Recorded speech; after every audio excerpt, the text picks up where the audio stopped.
وَإِذْ قُلْتُمْ يَا مُوسَى لَن نَّصْبِرَ عَلَىٰ طَعَامٍ وَاحِدٍ فَادْعُ لَنَا رَبَّكَ، اور جب تم نے کہا اے موسیٰ ہم ایک ہی طرح کے کھانے پر ہرگز صبر نہ کریں گے، سو ہمارے لیے اپنے رب سے دعا مانگ۔ سورہ بقرہ آیت نمبر 61 ہے۔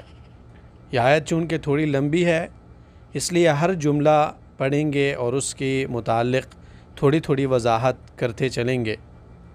اس آیت میں اللہ تعالیٰ نے بنی اسرائیل کی ناشکری کو، اللہ اور اس کے رسول پر اعتراضات کو ذکر کیا ہے۔ اللہ تعالیٰ نے بنی اسرائیل پر من اور سلوہ اور بہترین پانی بنی اسرائیل کو ملتا رہا، لیکن انہوں نے ناشکری کی اور موسیٰ علیہ السلام سے مطالبہ کیا کہ ہم ایک نوع اور ایک جنس طعام پر ہرگز صبر نہ کریں گے۔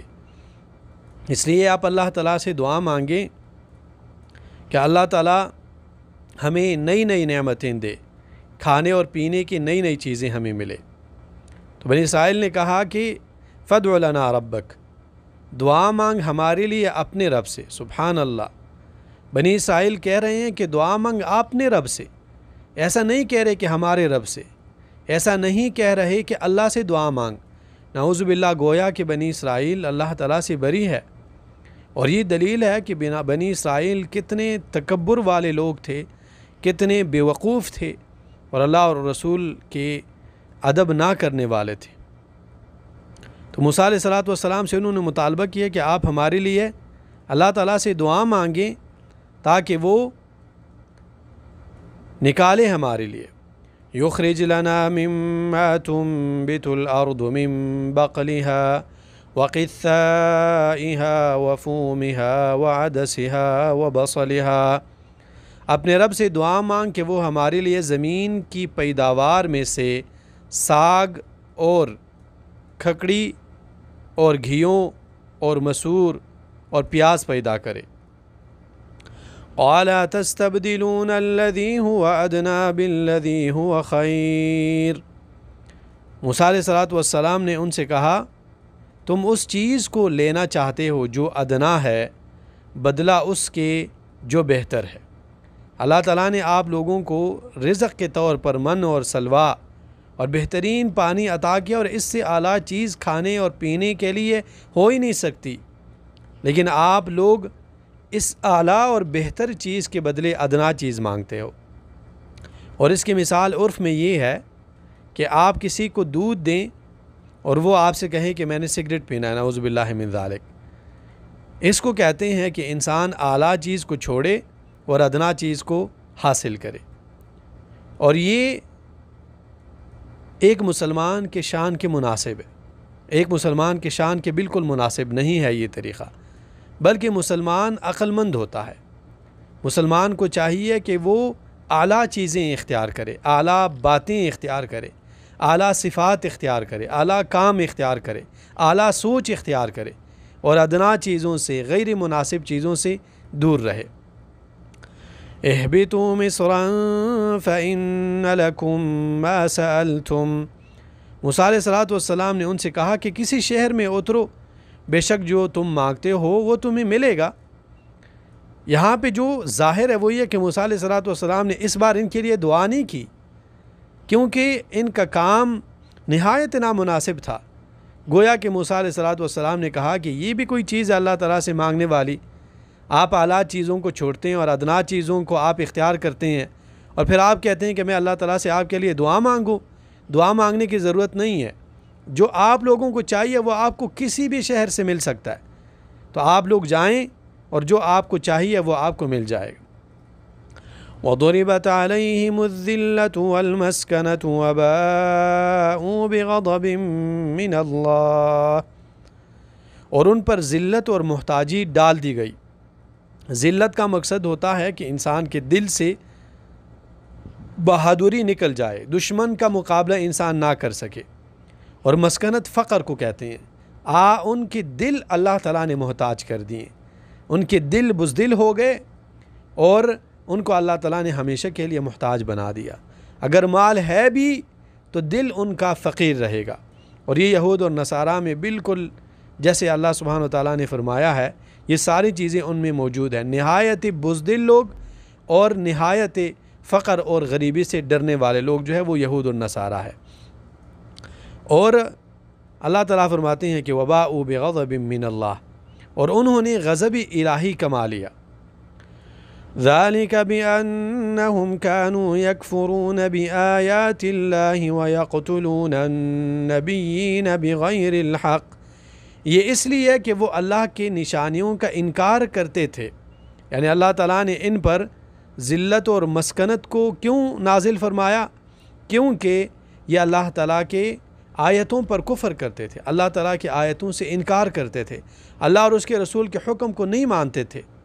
وَيَقْتُلُونَ النَّبِيِّينَ بِغَيْرِ الْحَقِّ، اور انبیاء علیہم السلام کو بنا کسی جرم کے قتل کیا کرتے تھے۔ ذَلِكَ بِمَا عَصَوْا وَكَانُوا يَعْتَدُونَ، یہ اس لیے کہ نافرمان تھے اور حد سے بڑھ جاتے تھے۔ اس آیت میں بہت سارے ہدایت کی باتیں ہیں۔ سب سے پہلی بات یہ ہے کہ ہمیں یہ بات سمجھ لینی چاہیے کہ جب انسان گناہ کے اوپر گناہ کرتا جائے نعوذ باللہ من ذالک، تو انسان جو ہے ہدایت سے اور ایمان کی روشنی سے نعوذ باللہ محروم ہو جاتا ہے، جیسے کہ بنی اسرائیل کے ساتھ ہوا۔ دوسرے نمبر پہ اللہ تعالیٰ نے ایک حقیقت کو واضح کیا ہے کہ انسان کا اصلی مرجع انسان کے لوٹنے کی جو اصل جگہ ہے نا، وہ اللہ سبحانہ و تعالیٰ کی ذات ہے۔ اور تیسرے نمبر پہ اللہ تعالیٰ نے انبیاء علیہم السلام کے افتخار کو ذکر کیا ہے کہ انبیاء علیہم السلام کی شان اور شوکت بلند ہے، اس میں کوئی شک نہیں، لیکن ہر چیز میں انبیاء علیہم السلام اللہ تعالیٰ کے محتاج ہیں۔ دیکھیں آپ بنی اسرائیل جب بھی موسیٰ علیہ السلام سے آ کر کچھ کہتے، موسیٰ علیہ السلام اللہ تعالیٰ کے ساتھ ہم کلام ہوتے، اللہ یہ دے دیں، اللہ یہ دے دیں، یہ چیز۔ اور رسول اللہ صلی اللہ علیہ وسلم بھی ایسے تھے کہ رسول اللہ صلی اللہ علیہ وسلم پر جب بھی کوئی مشکل گھڑی آتی، رسول اللہ صلی اللہ علیہ وسلم اللہ تعالیٰ سے مانگتے۔ بدر کا آپ دیکھ سکتے ہیں کہ بدر میں اللہ کے رسول صلی اللہ علیہ وسلم نے اللہ تعالیٰ کی طرف توجہ کی۔ اور اس کے ساتھ ساتھ یہ آیت دلیل ہے کہ موسیٰ علیہ السلام نہایت نرم دل والے انسان تھے۔ بنی اسرائیل اعتراض کرتے رہے، اذیت دیتے رہے اور الزامات لگاتے رہے، لیکن موسیٰ علیہ السلام پھر بھی ان کے لیے اللہ تعالیٰ سے دعا مانگتے رہے۔ اور یہ آیت دلیل ہے کہ کسی بھی نیک انسان کی دعا کو وسیلہ بنایا جا سکتا ہے۔ کسی بھی نیک انسان کی دعا کو، ذات کی بات میں نہیں کر رہا، ذات کو نہیں، دعا کو وسیلہ بنایا جا سکتا ہے۔ موسیٰ علیہ السلام کے پاس بنی اسرائیل جاتے رہے، ان سے کہتے رہے کہ اللہ تعالیٰ سے ہمارے لیے دعا کیجیے۔ اور رسول اللہ صلی اللہ علیہ وسلم کے پاس ایک عورت آئی، اور کئی واقعات جو ہیں موجود ہے، لیکن عورت والا واقعہ نہایت معروف ہے کہ ان کو مرگی کی بیماری تھی، اور وہ آئی اور انہوں نے کہا کہ یا رسول اللہ صلی اللہ علیہ وسلم اللہ تعالیٰ سے میرے لیے دعا کیجیے۔ اور آیت دلیل ہے اللہ سبحانہ و تعالیٰ کی وسیع رحمت پر کہ بنی اسرائیل جیسے قوم، ان کو اللہ تعالیٰ بار بار معاف کرتے رہے، ان کی دعا قبول کرتے رہے، ان سے درگزر کرتے رہے، ان کے آپ گناہ دیکھیں، اللہ اور اس کے رسول کے ساتھ ان کا برتاؤ دیکھیں، ان کا اعتراض دیکھیں، اور اللہ تعالیٰ سے ان کی بیزاری دیکھیں، لیکن پھر بھی جب وہ اللہ تعالیٰ کی طرف پلٹتے رہے، اللہ تعالیٰ ان کی دعاؤں کو قبول کرتے رہے۔ اور آیت دلیل ہے کہ اللہ سبحانہ و تعالیٰ موجود ہے، اللہ تعالیٰ کے وجود پر یہ آیت سب سے بڑی دلیل ہے۔ اور یہ اس لیے دلیل ہے کہ جب انسان دعا کرتا ہے اور اس کی دعا قبول ہوتی ہے، مقصد کوئی قبول کرنے والا ہے تو تب ہی انسان کی دعا جو ہے وہ قبول ہوتی ہے۔ اور یہ آیت دلیل ہے اللہ سبحانہ و تعالیٰ کے عظیم قدرت پر کہ اللہ تعالیٰ موسیٰ علیہ السلام کو حکم دیتے ہیں کہ آپ پتھر کو ماریں، اور پتھر میں اللہ تعالیٰ یہ قابلیت رکھتے ہیں کہ اس سے پانی کے چشمے اور نہریں جو ہے وہ روانہ ہو جاتے ہیں۔ اور یہ آیت دلیل ہے کہ کھانے اور پینے کی چیزوں میں اصل اباحت ہے، اصل یہ ہے کہ کھانے اور پینے کی چیز جائز ہے، وہ آپ کھا سکتے ہیں، وہ آپ استعمال کر سکتے ہیں۔ اگر کوئی چیز حرام ہے تو اس کے لیے ہمیں واضح دلیل ہونی چاہیے۔ اور یہ آیت دلیل ہے کہ مسلمان کو چاہیے کہ وہ اعلیٰ اخلاق اپنائے، وہ اعلیٰ باتیں کرے، وہ اعلیٰ چیزیں سوچے، اور ایسا مسلمان نہیں ہونا چاہیے کہ وہ فضول چیزوں میں اپنا وقت ضائع کرے، فضول باتیں سوچیں، فضول باتیں جو ہے وہ کرتے رہیں، بلکہ مسلمان کو اعلیٰ ہونا چاہیے ہر چیز میں۔